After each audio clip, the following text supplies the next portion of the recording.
Hello friends, welcome back கேபே ஸ்டோ channel நண்பர்களே. இன்றைக்கி நம்ம சேனலில் என்ன பார்க்க போகிறோன்னா மிக முக்கியமான ஒரு ஜோதிட தாள்களை தான் அதிரடியாக இந்த வீடியோவில் பார்க்க போகிறோம். அப்படி என்ன ஜோதிட தாள்களை அதிரடியாக பார்க்க போகிறோம் அப்படிங்கிறத ஃபஸ்ட்டு இன்ட்ரோவில் ஷேர் பண்ணுற வாங்க பார்ப்பீங்க. 2026 செகண்ட் மாதமான பிப்ரவரி மாதம் நடந்துட்டுருக்கு. இந்த பிப்ரவரி மாதத்தில் நிறைய விதமான கிரக மாற்றங்களானது பிப்ரவரி கடைசியாக நடக்க இருக்குது. அதனால் பிப்ரவரி 23 ஒவ்வொரு ராசிக்காரங்களுக்கும் இதுவரை நடக்காத பெரிய பெரிய விஷயங்கள்லாம் இனி நடக்க இருக்கு. அப்படி நடக்க இருக்கக்கூடிய முக்கியமான விஷயங்களை அந்தந்த ராசிக்காரங்களுமே தெரிஞ்சு பயன்பெறணுங்கிறதுனால ஒவ்வொரு ராசிக்கும் என்ன நடக்கும் அப்படிங்கிறத ஷேர் பண்ணிட்டு வரேன். அதில் இன்னைக்கு இந்த வீடியோவில் மகர ராசிக்காரங்களுக்கு ஷேர் பண்ண போகிறேன். மகரம் ராசிக்காரங்க இந்த ஒரு வீடியோவை ஸ்கிப் பண்ணாமல் பாருங்கள். உங்கள் ராசியை சேர்ந்தவர்களுக்கு என்ன நடக்கும் அப்படிங்கிறத தெரிஞ்சு அதற்கேற்ப நடந்து பலன் பெறுங்க. ஆக்சுவலி பார்த்தீங்கன்னு வச்சுக்கோங்களேன், சிவன்மலை உத்தரவு பெட்டியில் எப்படி உத்தரவு பொருள் சமுதாயத்தில் தாக்கத்தை ஏற்படுத்துமோ அது போல தான் கிரகங்களும் தாக்கத்தை ஏற்படுத்தும். நிறைய பேருக்கு இந்த சிவன்மலை கோவில் பற்றி தெரியல. இந்த கோவிலுடைய ஸ்பெஷலே உத்தரவு பெட்டி தான். உத்தரவுங்கிறது பார்த்தீங்கன்னு வச்சுக்கோங்களேன், முருகன் கொள்ளுவார். அந்த கோவிலில் இருக்கக்கூடிய முருகன் ஒரு பொருளை வைத்து வழிபாடு செய்யணுங்கிற மாதிரி சொல்லுவார்.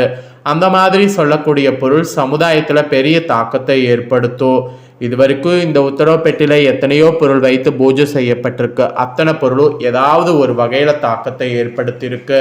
ஸோ அந்த மாதிரி தான் கிரகங்களும் மாறும்போது சில தாக்கங்கள் ஏற்படும். அதை நாம் தெரிஞ்சுக்கிட்டு அதற்கேற்ப நாம் கவனமாக இருந்தால் கண்டிப்பாக நாமளும் பல ஆபத்துக்கள் ஏற்படாமல் தப்பித்து கொள்ளலாம். ஸோ அந்த வகையில் மகர ராசினருக்கு இப்போ கிரக மாற்றத்தால் என்ன நடக்குங்கிறத சொல்ல போகிறேன். மகர ராசிக்காரங்க உங்கள் ராசிக்கான பலனை தெரிஞ்சு அதற்கேற்ப நடந்து பலன் பெறுங்க. உழைக்கக்கூடிய ஆர்வம் மிகுந்தவர்களாக மகர ராசிக்காரங்க பிறவியிலேயே இருப்பீங்க. இந்த குணத்தோடு இருக்கக்கூடிய உங்களுக்கு சூரியன் தனவாக்கு குடும்பஸ்தானத்தில் செல்கிறார். அது மட்டும் இல்லாமல் செவ்வாய் 2ஆம் இடமோடு சென்று ராகுவோடு இணைகிறார். அதனால் பிப்ரவரி 23 நண்பர்கள் உறவினர்கள் மத்தியில் செல்வாக்கு உங்களுக்கு அதிகரிக்கும். உங்களுடைய வாக்கு எதுவாக இருந்தாலும் அதற்கு மதிப்பு மரியாதை உண்டாகும். பிரிந்த உறவுகள் மீண்டும் இணைவார்கள். அதோடு ஆடம்பர விழாக்கள்லாம் கலந்து கொள்வீர்கள். அது மட்டும் இல்லாமல் மற்றவர்களால் மதிக்கக்கூடிய நிலையை நீங்கள் அடைவீங்க. அதோடு குடும்பத்தில் சுபகாரியங்கள் துரிதமாகும்.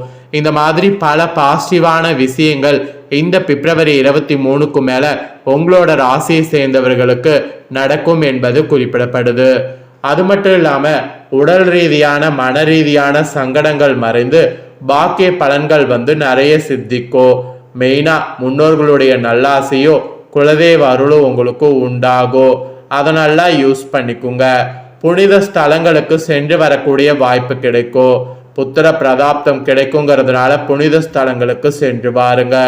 தொழில் கூட்டாளிகளிடையே முறையான ஒப்பந்தம் போட்டிங்கன்னா தொழில் நடத்துறது ஈஸியாக இருக்கும். அதனால் தொழில் நடத்துங்கிறவங்க முறையான இதை போடுங்க ஒப்பந்தத்தை. அப்புறம் பண கொடுக்கல் வாங்கல பெரிய தொகையை கையாள்வதை தவிர்த்துருங்க. பிள்ளைகளுடைய கல்வி திருமணம் என சுபவிரயம் இந்த பிப்ரவரி 23 மேலே உண்டாகும். அதோடு அலைச்சல் மிகுந்த பயணங்கள்லாம் நிறைய அதிகரிக்கும். மெயினாக புத்திர பாக்கியம் தடைப்பட்டவர்கள் செயற்கை கருத்திருப்பு முறையை அணுக உகந்ததாக இருக்குங்கிறதுனால அதனால் யூஸ் பண்ணிக்கோங்க. வயதானவர்கள் வெளிநாட்டில் உள்ள பிள்ளைகளிடம் சென்று செட்டில் ஆகலாம். இந்த மாதிரியான சில அதிசயங்களும் பிப்ரவரி 23 பிறகு உங்கள் ராசியை சேர்ந்தவர்களுக்கு நடக்கலாம். அப்புறம் உங்களை புண்படுத்திய சகோதர சகோதரிகளுடைய மனம் திருந்துவார்கள். திருமண வாய்ப்பு தேடி வரும். தம்பதிகள் ஏதேனும் காரணமாகவே வெவ்வேறு ஊர்களில் பிரிந்து வாழ்ந்து கொண்டிருந்தால் இப்பொழுது ஒன்றாக இணைந்து மகிழ்ச்சிகரமாக இல்லறம் நடத்தலாம். பிள்ளைகளுக்கு கூட கல்வி ஆர்வமானது கூடும். தங்கம் வெள்ளி வைரம் போன்ற விலை உயர்ந்த பொருட்களுடைய சேர்க்கை அதிகமாகும். புது வீடு கட்டலாம். சுபவிரய செலவுகள் ஏற்படும். நிலுவையில் உள்ள பாக்கிகள் மொத்தமாக வசூலாகும். பழைய கடன்களையும் சிக்கல்களையும் தீர்க்கக்கூடிய நிலை உங்களுக்கு உருவாகும். பூர்வீக சொத்துல பாக பிரிவினை நடக்கலாம். பேச்சில் ஒரு வகையான நிதானமும் கவனமும் தேவை. காதலர்கள் நீங்கள் விட்டு கொடுத்து செல்வது ரொம்ப நல்லது. அப்பதான் நீண்ட காலமாக தொல்லை கொடுத்து வந்த குடும்ப பிரச்சனைகள் படிப்படியாக நல்ல முடிவுக்கு காதல் கைகூடும். அவ்வப்போது சிறு சோர்வு அசதி அலுப்பு தோன்றி மறையும். அடிக்கடி கை கால்களில் உடம்புகளில் வலி இருந்து கொண்டே இருக்கும். வைத்திய செலவு குறையும். கடன்கள் தீர்ந்து மன அழுத்தங்கள் குறையும். அதனால பெருசா கவலைப்பட வேண்டாம். அப்புறம் பொருளாதார ரீதியாக உங்க ராசிக்கு பார்க்கும்போது பணம் என்பது மனிதனுக்கு வரப்பிரசாதம். போதிய வருமானத்தால் உங்களுடைய கௌரவம் அந்தஸ்து உயரும். பணப்புழக்கம் சரளமா இருக்கும். நேர்வழி குறுக்கு வழி என பல வழிகளில் பணம் பைய நிரப்போ. சேமிப்புகள் முதலீடுகள் அதிகரிக்கும்.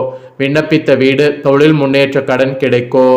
வீடு மாற்றம் அல்லது வேலை மாற்றம் ஏற்படும். அதிர்ஷ்டம் புதையலை நம்பி கால விரயம் செய்வீர்கள். தவறான சொத்து அல்லது பயன்படாத சொத்தை கட்டி காத்து ஏமாறுவீங்க. விவசாயிகள் கால்நடையாளர்கள் பண்புடையவர்களுடைய வளர்ச்சியில கவனமாக இருக்கணும்.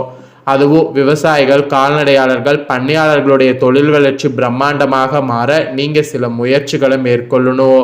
ஸோ பொருளாதார ரீதியாக இந்த மாதிரி கவனமாக இருக்கணும் என்பது உங்கள் ராசிக்கு குறிப்பிடப்பட்டிருக்கு. அதுக்கப்புறமேட்டு உத்தியோகத்தில் இருப்பவங்களுக்கு சொல்லப்பட்டிருக்கு. மனம் விரும்பக்கூடிய மகிழ்ச்சிகரமான வாழ்க்கையில் அடியெடுத்து வைக்க போறீங்க. உத்தியோகத்தில் ஒரு வகையான மதிப்பு பதவி உயர்வு கிடைக்கும். புதிய தெம்பு மற்றும் தைரியத்தோடு வீர நடை போடுவீங்க. வேலை மாற்றமானது நடக்கும். இழந்த பதவிகள் மீண்டும் கிடைக்கும். சிலருக்கு பதவி உயர்வோடு கூடிய பணியிட மாற்றமானது கிடைக்கும். வேலை தேடிக்கொண்டே இருப்பவர்களுக்கு விரும்பிய வேலை கிடைக்கும். சமூக நல சங்கங்கள்ல பதவிகள் கிடைக்கும். உத்தியோக ரீதியான பயணங்கள் அதிகரிக்கும். மேல் அதிகாரிகளுடைய ஒத்துழைப்பு ஆதரவு மகிழ்ச்சி தரும்.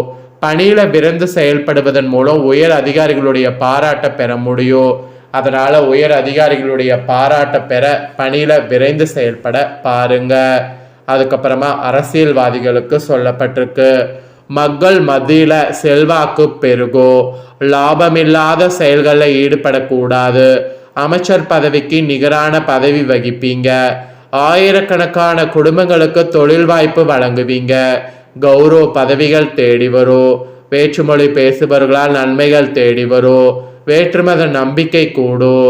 ராசிக்கு 2ல் ராகு 8ல் கேது இருப்பதால் நடைமுறைக்கு சாத்தியமில்லாத வாக்குகளை கொடுக்க கூடாது. பொது இடங்கள்ல தேவையற்ற பேச்சுக்களை தவிர்க்க வேண்டும். சிறு சிறு பிரச்சனைகள் இருந்தாலும் அதை சமாளிக்கக்கூடிய ஆற்றல் பிறக்கும். மேன்மையான எண்ணங்களும் சிறிய சிந்தனைகளும் பெருகும். முட்டுக்கட்டைகள் அகலும். வாழ்வின் திருப்புமுனையான சம்பவங்கள் நடக்கும். பெண்களுக்கு நிம்மதியான சூழல் நிலவும். குடும்பத்தில் நிலவிய குழப்பம் நீங்கி தெளிவு வந்து பிறக்கும். அதோடு குடும்பத்தை விட்டு பிரிந்து சென்ற உறவுகள் உங்கள் உணர்வுகளை புரிந்து கொள்வார்கள். பிள்ளைகளால் ஏற்பட்ட மன உளைச்சல் குறையும். சிக்கனமாக இருக்க முயற்சி செய்யணும். அடமானத்தில் உள்ள நகைகளை மீட்கக்கூடிய சந்தர்ப்பம் கூடி வரும். புதிய அணிகலன்கள் அழகு ஆடம்பர பொருட்கள் வாங்கி மகிழா. பெண்களுக்கு மன வாழ்க்கை மகிழ்ச்சி இரட்டிப்பாகும். கணவன் மனைவி ஒற்றுமை மேம்படும். அற்புதமான நல்ல நேரம். மூத்த சகோதர சகோதரியிடம் இருந்த கருத்து வேறுபாடு மறைந்து தடைப்பட்ட பாக பிரிவினை சொத்து பணம் எல்லாமே வருங்க. அப்புறம் மாசியில் சூரிய கிரகணம் இந்தியாவில் தெரியாமல் நடந்தது. ராசிக்கு 2ஆம் இடமான தனவாக்கு குடும்பஸ்தானத்தில் சூரிய கிரகணம் நடந்தது. இது திடீர் அதிர்ஷ்டம் உங்களை வழிநடத்த போகிறது. பங்கு சந்தை மற்றும் யுக வணிகம் உங்களுக்கு அதிர்ஷ்ட லட்சுமியை கண்ணில் காட்டும். ஒரு சிலர் தங்கம் மற்றும் வெள்ளியில் அதிக முதலீடு செய்து சம்பாதிப்பீங்க. விவசாயிகளுக்கு கால்நடை வளர்ப்பவர்களுக்கு ஏற்ற காலம். தேவையற்ற அலைச்சல் ஆரோக்கிய குறைபாடு உண்டாகலாம். திறமைக்கும் தகுதிக்கு ஏற்ப வேலையில முன்னேற்றம் சம்பள உயர்வு கிடைக்கும். விரும்பிய இடமாற்றம் கிடைக்கக்கூடிய வாய்ப்புகள் இருக்கு. எல்லாம் சரியாக நடந்தால் கூட சிலருக்கு நேரத்திற்கு உண்ண உறங்க முடியாம வெறுமை உணர்வு இருக்கும். மனநிறைவு இருக்காது. தனியாக அமைதியாக இருப்பதை மன விரும்பும். முன்கோபத்துல பகைமை உருவாகும், பார்த்துக்குங்க. அப்புறம் சந்திர கிரகணமும் நடக்க இருக்கு. இந்த கிரகணம் பகுதி சந்திர கிரகணமாக இந்தியாவில் சில குறிப்பிட்ட பகுதிகளில் தெரியும். உங்க ராசிக்கு 8ஆம் இடமான அஷ்டமஸ்தானத்தில் சந்திரன் கேது சேர்க்கையோடு கிரகணம் நடக்க இருக்கு. வழக்குகள், அறுவை சிகிச்சை, வெளியூர், அப்புறம் வெளிநாட்டு பயணம், கொடுக்கல் வாங்கல், வீண் விவாதங்கள், சண்டை சச்சரவு, தற்பெருமை, சுய கௌரவம் எதிர்பார்ப்பது ஆகியவற்றை தவிர்த்தால் இன்னல்கள் குறையோ. பெரிய அளவில் முக்கிய முடிவுகள் எடுப்பதை தவிர்த்து விட்டாவே பாதி ப்ராப்ளங்கள் உங்களுக்கு செல்வாகோ. அதாவது கிரகணத்தினால சரியாகும். அதனால பெரிய எதிர்பார்ப்புகளை தவிர்த்துக்கிட்டு முக்கிய முடிவுகள் எடுப்பதையும் தவிர்த்துக்குங்க. ஸோ நீங்கள் பரிகாரமாக சிவ வழிபாடு செய்தீங்கன்னா மன நிம்மதி கூடும். கடன்கள் தீர்ந்து மன அழுத்தம் குறையும். சிவனுக்கு பச்சை கற்பூர அபிஷேகம் செய்து வழிபாடு செய்யுங்க. அவ்வளோ ஒரு புண்ணியம் உங்களுக்கு ஏற்படும். இதுதாங்க உங்கள் ராசிக்கான பலன்கள் என்பது குறிப்பிடப்பட்டிருக்கு. இதற்கேற்ப நடந்து பலன் பெறுங்க. இதை உங்கள் ஃப்ரெண்ட்ஸ் ஃபேமிலியில் இருக்கிறவங்களும் பார்த்து பயன்பெறணும்னு நினச்சிங்கன்னா வீடியோ லைக் பண்ணி உங்கள் ஃப்ரெண்ட்ஸ் ஃபேமிலிக்கு ஷேர் பண்ணுங்கள். அவங்களும் மகர ராசிக்காரங்களாக இருந்தாங்கன்னா இதை பார்த்து தெரிஞ்சு பயன்பெறட்டும். இதே போல் புதிய தகவல்களை தெரிந்து கொள்ள சேனலை சப்ஸ்கிரைப் பண்ணுங்கள், கூட பெல் பட்டனை ப்ரெஸ் பண்ணுங்கள். நெக்ஸ்ட் வேறொரு வீடியோவில் உங்களை சந்திக்கிறேன். நன்றி, வணக்கம்.